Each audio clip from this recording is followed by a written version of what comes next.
ક્યારે વિચાર્યું છે કે એ કોર્ટરૂમ જ્યાં સદીઓથી બસ કાગળના ઢગલા જોવા મળતા હતા ત્યાં હવે સ્ક્રીન અને સોફ્ટવેર રાજ કરી રહ્યા છે? તો ચલો આજે આપણે આ જ ડિજિટલ ક્રાંતિની દુનિયામાં જઈએ અને જોઈએ કે ટેકનોલોજી ન્યાયની આખી પ્રક્રિયાને કેવી રીતે આ મૂળભૂત રીતે જ બદલી રહી છે. એક સમયની કલ્પના કરો જ્યારે ન્યાય શાહી અને કાગળમાં જ કેદ હતો.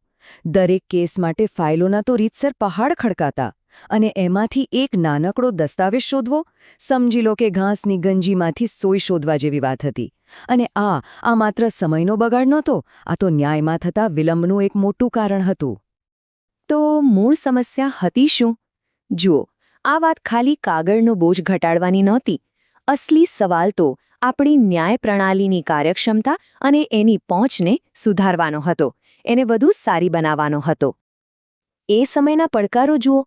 વહીવટી બોજ એટલો બધો હતો કે વકીલોનો મોટાભાગનો સમય કાનૂની દલીલો કરવામાં નહીં પણ કાગળિયા સંભાળવામાં જતો રહેતો. અને એનું પરિણામ? કેસ તો કાચબાની ગતિએ ચાલતા, ખર્ચ સતત વધતો જતો અને હા, કોઈક મહત્વનો દસ્તાવેજ ખોવાઈ જશે એનો ડર તો માથા પર હંમેશા લટકતો રહેતો. તો આ બધા પડકારોનો જવાબ કોણે આપ્યો? ટેકનોલોજીએ. કાનૂની સોફ્ટવેર જાણે કે વકીલો માટે એક ડિજિટલ ટૂલબોક્સ બનીને આવ્યું. એક એવું ટૂલબોક્સ જેમના કામને ખાલી સરળ જ નહીં પણ એકદમ ઝડપી અને વધુ સચોટ પણ બનાવે છે. હવે આ કાનૂની સોફ્ટવેર એટલે કોઈ એક જ વસ્તુ નથી હો. આ તો આખો સંગ્રહ છે. જેમ કે રિસર્ચ કરવું હોય તો એના માટે અલગ સોફ્ટવેર, કોઈ લો ફર્મનું મેનેજમેન્ટ કરવું હોય તો એના માટે અલગ, અને ઈ-ડિસ્કવરી જેવા ટૂલ્સ એ તો ડિજિટલ પુરાવા શોધવા માટે હવે એકદમ જરૂરી જ બની ગયા છે. ટૂંકમાં દરેક કામ માટે એક ખાસ સાધન. આ ક્લાઉડ કે SaaS શબ્દ હવે આપણે બધાએ સાંભળ્યો જ હશે, બરાબર ને? એનું બહુ જ સરળ મતલબ છે સોફ્ટવેરને કમ્પ્યુટરમાં ઇન્સ્ટોલ કરવાની ઝંઝટ જ નહીં, બસ ઇન્ટરનેટથી સીધું વાપરવાનું, જેમ આપણે ઈમેલ વાપરીએ છીએ. આનો ફાયદો? અપડેટ્સ આપોઆપ થઈ જાય અને દુનિયાના કોઈ પણ ખૂણેથી કામ કરી શકાય. એકદમ સરળ.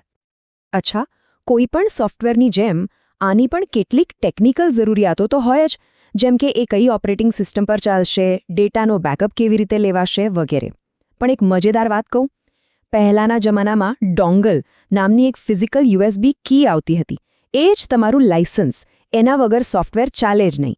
જોકે હવે તો એ લગભગ ભૂતકાળની વાત થઈ ગઈ છે. પણ વાત અહીં ખાલી કામને વ્યવસ્થિત કરવાની નથી. આ સોફ્ટવેર તો રીતસર કેસ જીતવામાં મદદ કરે છે. સવાલ એ છે કે કેવી રીતે? ચાલો જોઈએ.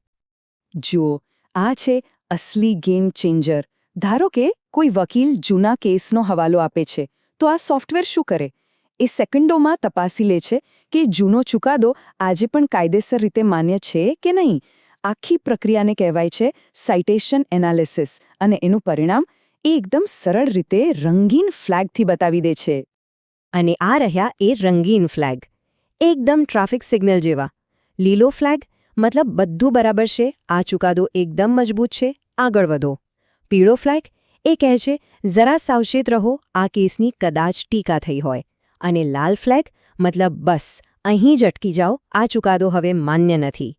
વિચારો, એક જ નજરમાં કેટલી બધી મહત્વની માહિતી મળી જાય. સારું, અત્યાર સુધી તો બધું બરાબર હતું, પણ હવે વાત કરીએ કાનૂની ટેકનોલોજીના સૌથી શક્તિશાળી અને હા કદાચ સૌથી વિવાદાસ્પદ પાસાની, આર્ટિફિશિયલ ઇન્ટેલિજન્સ એટલે કે AI. આ વસ્તુ જેટલી ક્રાંતિકારી છે એટલા જ નવા અને ગંભીર પડકારો પણ પોતાની સાથે લાવે છે. તો સવાલ એ છે કે AI ક્યાં મદદરૂપ છે અને ક્યાં જોખમી? જુઓ, હજારો દસ્તાવેજોની સમીક્ષા જેવા કામમાં તો AI કમાલ કરી શકે છે. જે કામમાં કલાકો લાગે એ મિનિટોમાં પતાવી દે. પણ જ્યારે વાત આવે છે ચુકાદાની આગાહી કરવાની, ત્યારે મુશ્કેલી શરૂ થાય છે. કારણ કે જો AIને શીખવવા માટે જે ડેટા વપરાયો હોય એ જ પૂર્વગ્રહથી ભરેલો હોય તો પછી એના નિર્ણયો પણ તો પક્ષપાતી જ હશે ને. તો આ બધા પર નિષ્ણાતો શું કહે છે? એમનું મત એકદમ સ્પષ્ટ છે. AI એક જબરજસ્ત સહાયક છે, એક અસિસ્ટન્ટ છે, પણ એ ન્યાયાધીશ નથી અને બની પણ ન શકે. અંતિમ નિર્ણય લેવાની જવાબદારી તો હંમેશા માનવ વિવેક બુદ્ધિ પર જ રહેવી જોઈએ. બસ વાત પૂરી. અને આ બધી ચર્ચા આપણને એક ખૂબ જ મૂળભૂત સવાલ પર લાવીને ઊભી રાખે છે. શું કોઈ અલ્ગોરિધમ જે લાગણી, દયા કે સહાનુભૂતિ જેવી વસ્તુઓ સમજી જ નથી શકતું, એ ખરેખર સાચા અર્થમાં ન્યાય કરી શકે ખરું? તો આ બધી ટેકનોલોજી આપણને ક્યાં લઈ જઈ રહી છે? આ બધાનો અંતિમ મુકામ શું છે? લક્ષ્ય છે એક સંપૂર્ણ પેપરલેસ ન્યાયતંત્ર. ચાલો એક ક્ષણ માટે કલ્પના કરીએ કે દુનિયા કેવી હશે. એ ભવિષ્યની કલ્પના કરો. કોર્ટમાં એક પણ કાગળ નહીં, બધા જ દસ્તાવેજ ઓનલાઈન ફાઇલ થાય, બધી ફાઇલો ક્લાઉડમાં એકદમ સુરક્ષિત. કોર્ટરૂમની અંદર ન્યાયાધીશ અને વકીલોના હાથમાં કાગળ નહીં, પણ ટેબ્લેટ હોય, અને સાક્ષીઓ એ તો કદાચ ઘરે બેઠા વિડિયો કોલ પર જુબાની આપતા હોય. આ છે પેપરલેસ કોર્ટનું ચિત્ર.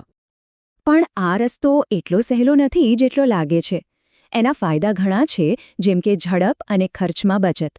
પણ એની સામે પડકારો પણ એટલા જ ગંભીર છે, જેમ કે ડિજિટલ ડિવાઇડ, એવા લોકોનું શું જેમની પાસે ટેકનોલોજીની સુવિધા કે સમજ જ નથી, અને સાયબર સિક્યોરિટી, આ બધા સંવેદનશીલ ડેટાને સુરક્ષિત કેવી રીતે રાખીશું? આ એવા સવાલો છે જેના જવાબ શોધવા જ પડશે. અને આ બધું આપણને અંતે એક સૌથી મોટા અને સૌથી મહત્વના સવાલ પર લાવી દે છે. જેમ જેમ આપણી કોર્ટો ડિજિટલ થતી જશે, તેમ એવું કોણ છે જે કદાચ પાછળ છૂટી જશે? આપણે એ કેવી રીતે ખાતરી કરીશું કે ટેકનોલોજીના અભાવે કોઈ વ્યક્તિ ન્યાયથી જ વંચિત ન રહી જાય? કારણ કે આ નવા ડિજિટલ યુગમાં બધા માટે સમાન ન્યાય એ જ આપણો સૌથી મોટો પડકાર અને સૌથી મોટું લક્ષ્ય હોવું જોઈએ. આના પર વિચારવું ખૂબ જ જરૂરી છે.